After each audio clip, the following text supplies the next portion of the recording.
You are the slaves of the conditioning in you, the mental, emotional conditioning. You are completely in the grip of that conditioning. In that sense, you are slaves.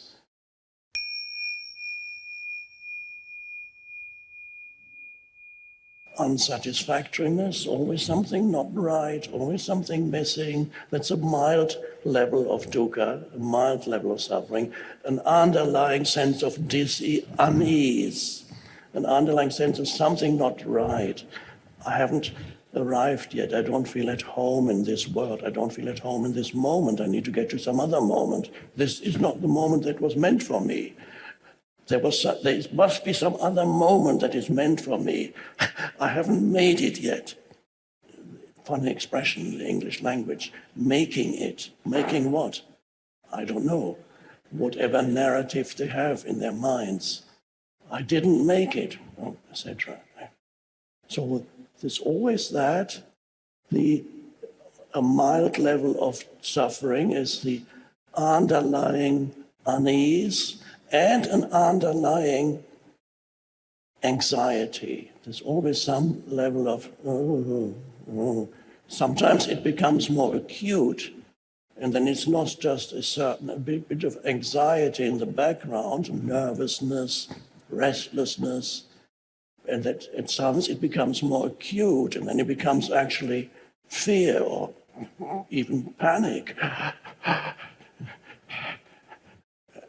This could happen in the middle of the night. You lie in your bed, you wake up, or you can't go to sleep, you wake up, it's 3 o'clock in the morning, and there's a fear. You can hardly breathe. What's going to happen to me? And you think of all the bad things that are going to happen, not realizing that in that moment there is no problem whatsoever, because you're in a bed, warm. It's warm, and the mattress is okay too, and but the mind creates something else, and that's all part of the dysfunction of the human mind, and an inability to be present in that moment in which there is not a single problem. But for you in that state, that present moment does not even exist.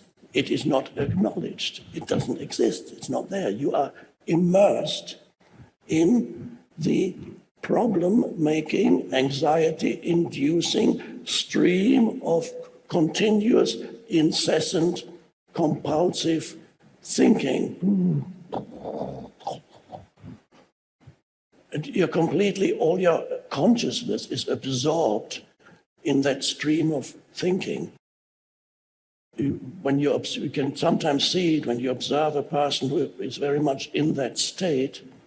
You can see in their facial expression and also sense in their energetic emanation that they are completely absent. They are not, this is the opposite of present. They are absent, they are completely trapped in the unconscious thought processes, compulsive unconscious thought processes.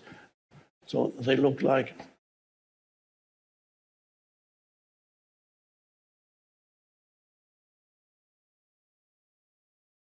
and if you talk to them, there's hardly anybody there. You can, oh yeah. And they don't really see you. You're not really there for them because, and if they see you through the veil of their conditioned thinking, which is all kinds of judgments that they immediately have about you. So they don't see you, they see an image behind the veil, but most of the things that they relate to is their conditioned mind. And all that is part of the dysfunction of human consciousness, and it's a terrible state.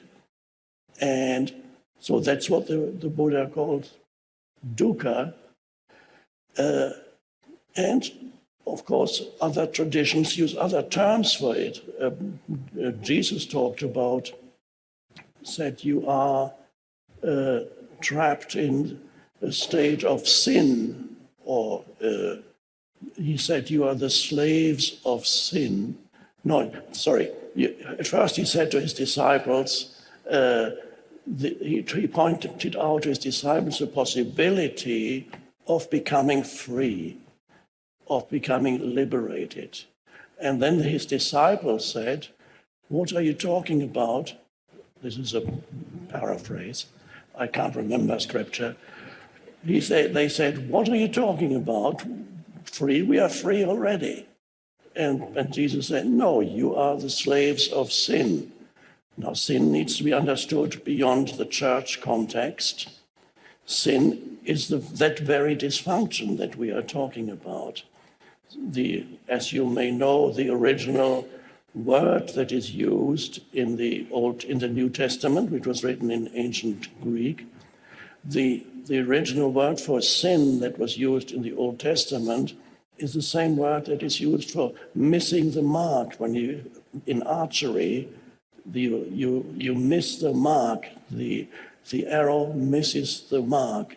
Missing the mark is really the literal translation of the word that is used in the New Testament for sin.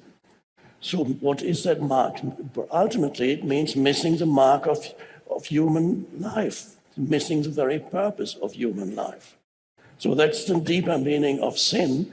And so Jesus said, you are the slaves of sin, which means you are the slaves of the conditioning in you, the mental, emotional conditioning. You are completely in the grip of that conditioning. In that sense, you are slaves. And he spoke about the possibility of becoming free of that. And also, the Buddha talks about the possibility, he points out the fact of suffering that is created by that dysfunction, and he points out the possibility of transcending that state of suffering through awakening. Very important term, awakening, the awakening of consciousness. That's the term used in Buddhism.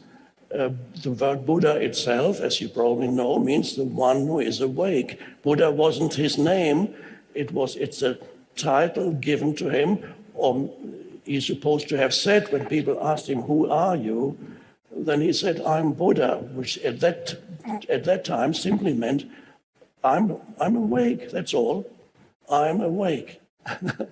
And so there's the possibility of awakening, which, by the way, is also, Jesus also uses that term quite often.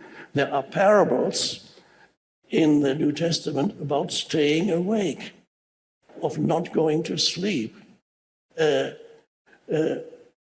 And literally, he says at some stage, this is one of the few lines I actually remember literally, he said, "And what I say to you, I say to all, stay awake." That's what Jesus is supposed to have said.